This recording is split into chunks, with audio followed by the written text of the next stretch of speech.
안녕하세요. 오늘 통계 시작합시다. 오늘 통계에서 우리가 중요한 것은 몇 가지 확률 분포가 있는데요. 우리가 중학교 때 했던 거 고일 때까지 한 것은 뭐였냐면 도수 분포에서 도수 분포. 그죠? 여러분 보세요. 도수 분포라는 게 뭔가 하면요. 도수 분포는 도수라는 뜻이요. 개체수예요. 그죠? 그러니까 사람으로 말하면 몇 명, 동물로 말하면 몇 마리 몇 마리, 물건으로는 몇 개 몇 개. 그걸 통틀어서 한자로 도수다 그래요. 그죠? 도수 분포다. 그러니까 우리가 뭐 중간고사를 봤는데 국영수가 이렇게 있으면 그죠? 뭐 혼자 할 때는 뭐예요? 점수가 뭐 30점, 40점, 50점 그러면 중요한 게 뭐 통계 중요한 건 평균이에요. 평균이 뭐예요? 다 더해서 뭐로 나눈 거죠? 다 더해서 3으로 나눈 게 평균이에요. 그죠? 그 다음에 뭐죠? 평균 다음으로 중요한 게 우리가 편차라는 게 있어요. 편차예요. 그죠? 편차가 뭐였냐면은 별량에서 평균을 뺀 거예요. 그죠? 이놈의 평균치가 얼마? 40점이죠? 됐죠? 그럼 편차는 뭐죠? 여기서 40점 빼니까 마이너스 10, 0, 10 이런 거예요. 이 편차가 0이면 딱 평균이고요. 편차가 마이너스면 평균이 10점 깎아먹은 거고요. 편차가 10이면 평균보다 10점 높다는 뜻이었어요. 그죠? 근데 우리가 이제 도수분포라는 게 뭔가 하면 여기다가 어떤 반의 도수분포를 얘기하면 국영수가 있는데 그죠? 여기 이제 명수도 있는 거예요. 그죠? 명수도요. 그러니까 뭐 국어, 영어, 수학 조금만 더 세련되게 한번 잡아볼까요? 그러니까 어떤 점수가 30, 40, 50이 나왔는데 30점짜리가 몇 마리? 뭐 5마리, 그죠? 얘가 3마리, 2마리 그러면 총 명수가 몇 명? 10명이라는 뜻이에요. 됐죠? 그러니까 이렇게 한 명밖에 없을 때는 평균을 더해서 3으로 나눴지만 이렇게 명수가 있을 때는 어떻게 평균을요? 어떻게 해요? 30점짜리가 몇 명? 5명 곱해야 되잖아요. 그죠? 그 다음에 40점짜리가 몇 명? 3명 50점짜리가 몇 명? 2명을 총 말해서 10명으로 나눈 거예요. 됐죠? 이게 평균이에요. 이게 도수분포의 뜻이에요. 그죠? 도수분포요. 이건 이제 중학교 고일들이 하는 거고요. 우리가 하는 것은 도수분포는 물론 정확하게 필요할 땐 도수분포를 해요. 그렇지만 여러분 생각해 보세요. 뭐 서울의 인구가 몇만이에요? 800만 명, 900만 명이죠. 900만 명이 되게 도수분포 하려면 시간 되게 오래 걸려요. 수능을 50만 명이 시험 보니까 할 수 없이 대충 할 수 없잖아요. 그죠? 50만 명을 다 계산하는 거예요. 그래서 시간이 오래 걸리는 거예요. 그죠? 근데 통계라는 거는 바로 앞을 내다보는 거니까 시험을 봐서 1등급이 몇 명쯤 될까? 그럼 50만 명 다 채점해서 결정할 수는 없으니까 그 50만 명 중에 한 100명만 뽑아서 그 100명을 가지고 그 50만 명 전체에 대한 평균을 뭐 하는 거예요? 추측하는 거죠. 그죠? 그래서 그렇게 하는 거 우리는 확률분포다 그래서요. 우리는 뭘 쓰는 거예요? 여기서는요. 도수분포를 쓰는 게 아니라 확률분포를 쓰겠다는 얘기예요. 그러면 시간을 절약하고 미래를 빨리 예측할 수 있으니까요. 그죠? 도수분포는 별량에 대해서 별량이 이렇게 쭉 있으면 이 별량에 대한 마리수를 일일이 계산해서 이 마리수에 대한 뭘 구하는 거예요? 평균이 뭐라고 여러분? x1, f1, x2, f2 뚜따따 xn, fn을 총 마리수로 나눈 거거든요. 이렇게요. 됐죠? 우리가 이제 시그마를 변형해서 써요. 시그마 xi, fi, 시그마 fi 이렇게 쓰는데요. 총 마리수는 n으로 간단 n 시그마 xi, fi 이렇게 쓰는 게 좋아요. 그죠? 그래서 이제 고일들하는 도수분포는 이렇게 별량의 마리수를 곱해서 싹 더해서 총 마리수로 나눈 것이다. 이게 평균이에요. 그 다음으로 중요한 게 편차거든요, 여러분. 편차가 뭐였어요, 여러분? 편차가 별량에서 평균을 뺀 거예요. 됐죠? 편차. 됐죠? 그래서 편차가 양이면 평균보다 높은 거고요. 음이면 평균 밑에 있는 거예요. 더 중요한 거는 편차의 평균은 항상 0이거든요. 편차의 평균은 보세요, 여러분. 30, 40, 50의 평균 예잖아요. 편차가 뭐예요? 이렇게 나오잖아요. 편차는 합이 항상 0이니까 편차의 평균이 0이에요. 근데 우리가 높은 사람한테 보고할 때 0을 보고할 수 없으니까 되게 중요한 값을 하나 찾는데 그게 바로 분산이라고 하는 거예요. 그죠? 분산이 뭔가 하면 편차의 제곱의 평균을 구하는. 평균이 뭐라고 여러분? 평균이 마리수 곱해서 다 더해서 총 마리수 나눈 것. 이게 바로 분산이에요. 됐죠? 분산이요.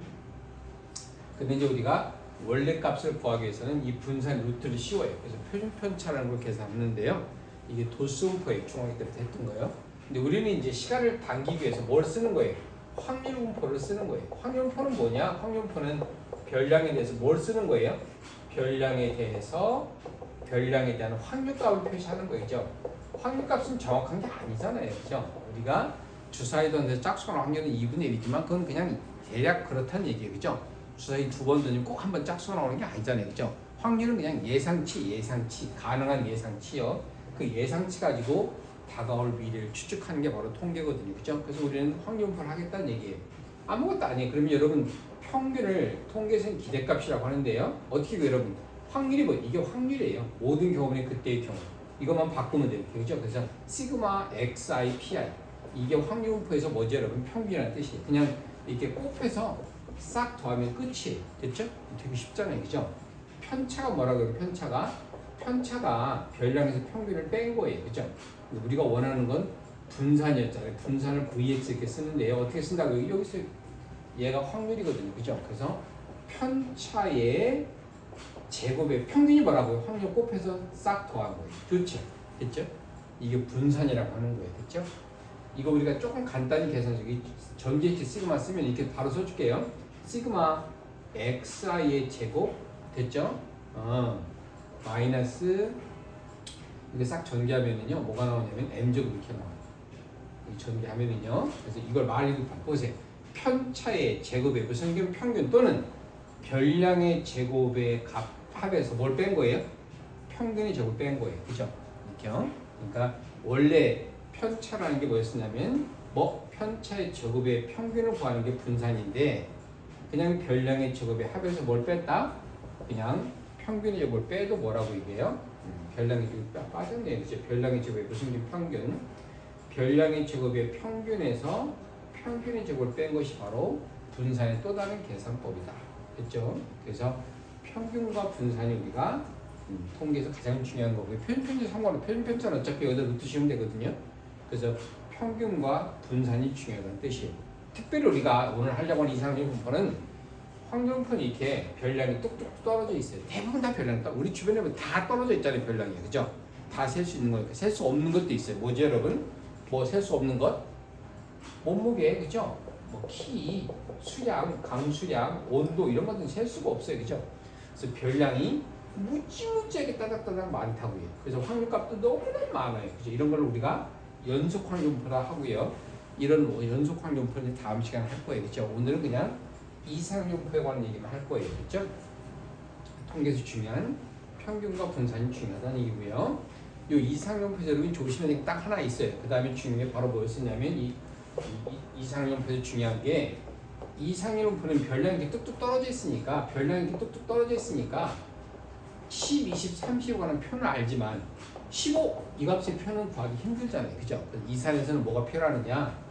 이렇게 일체식 관한 평균값 이거 구해야 돼요. 이거 계산하면 뭐죠? 여러분 이거 A는 그냥 쓰고요. X 플러스 B 이렇게 쓰면 돼요. AX 플러스 B에 관한 분산 어떻게 하느냐?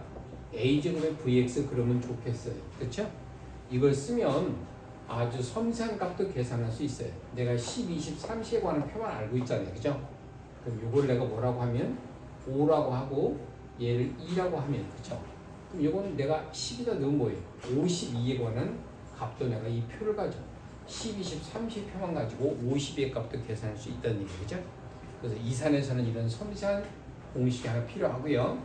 그 다음으로 이산의 대표적인 확률표가 하나 있어요. 그게 바로 뭐죠, 여러분?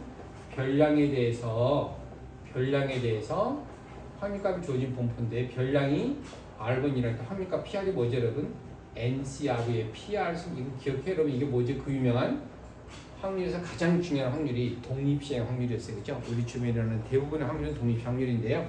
특별히 별량에 대해서 확률이 독립시 확률로 주어지는 이 분포를 우리가 이항분포다 그래. 이항분포가 이항적인 공식을 닮아있죠. 그래서 이항분포는 이렇게 써요.